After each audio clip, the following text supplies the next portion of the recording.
What is the biggest thing I can achieve? Now really think about it. Where do you think my personal ceiling for this lifetime is? For a long time, my answer to that question was a lot smaller than it needed to be.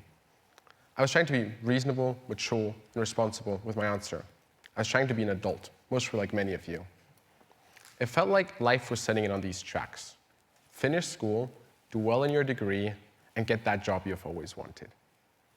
I was wandering down this narrow forest path of life, with the night covering everything in darkness, and my flashlight guiding my next step into the future.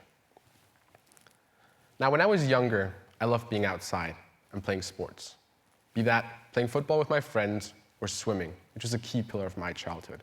And not just doing sports, but actually seeing athletes at their peak, be that at the Olympics or at the World Cup. Yet with 14, that was all taken away very rapidly. I had back surgery, bedridden in hospital for 2 weeks, in recovery for 2 years. That wasn't followed by me becoming the next Michael Phelps, no, or playing at the World Cup.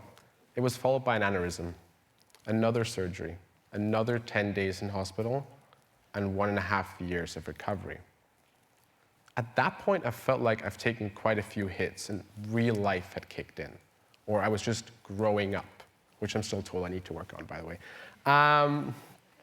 My beam of light was no longer swerving for exploration's sake, no longer seeing which trees could be fun to climb along the path.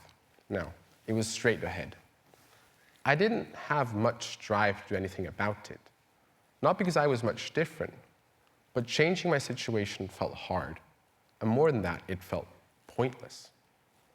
I kept asking myself, what would I even get out of trying? It was just more comfortable to sit on the couch and watch Netflix and eat chocolate. And don't get me wrong, I still do that much more than I'd like to admit. At that point, I was 1 year out before leaving for boarding school. And I really needed this new laptop. Well, I really wanted this new laptop. And as a bit of a geek, I had my eyes set on one that was unnecessary in so many regards. Yet I went up to my dad and said, I really need this laptop before I leave. He was like, not so sure about that, but I'll get it to you if you can run 8 kilometers with an average pace of 5 minutes per kilometer. Now, that seems simple enough now, but back then, as a professional couch potato, that goal did seem quite out of reach. Yet I did train, and I did run, and I got the laptop. Yet what surprised me was how much it mattered to me, way more than it should have.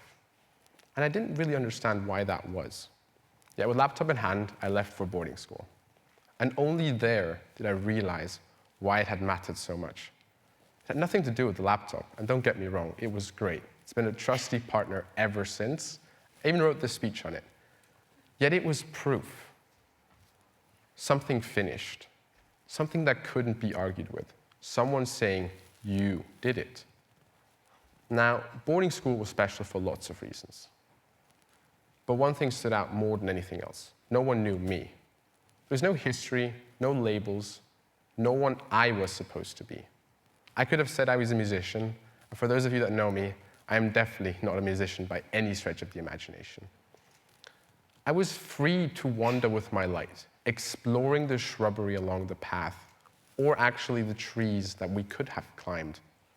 We started doing things we had no clue about. We started fixing 3D printers without having ever worked on one before.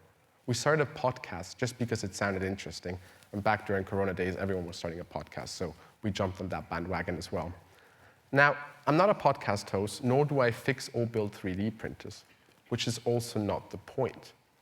But suddenly the path around me became lit up. I was no longer focusing on my next step, but seeing what could be fun to do. When I came back home, I felt freer. Not in the sense that suddenly everything worked out, where I wandered down paths where all of them were great.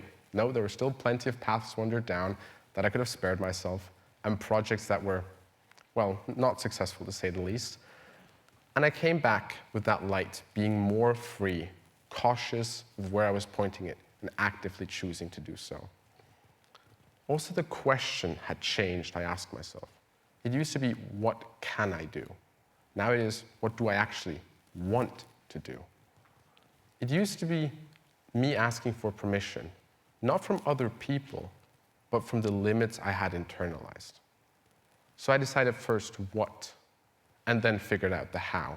Be that running an Ironman, or well, walking the better part of an Ironman, starting a company in San Francisco with my co-founder, where every morning we were anxious to open our emails, and one of our customers would get back to us and saying, you guys have absolutely no clue about what you're doing. And they wouldn't be wrong. We are pretty much lost most of the time.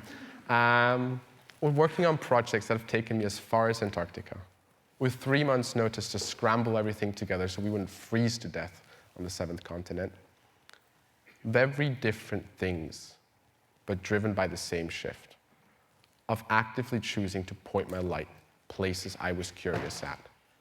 And the important part is this: I didn't change as a person. I'm still the same Jens, same body, same scars. What had changed was letting my light flow that bit more freely.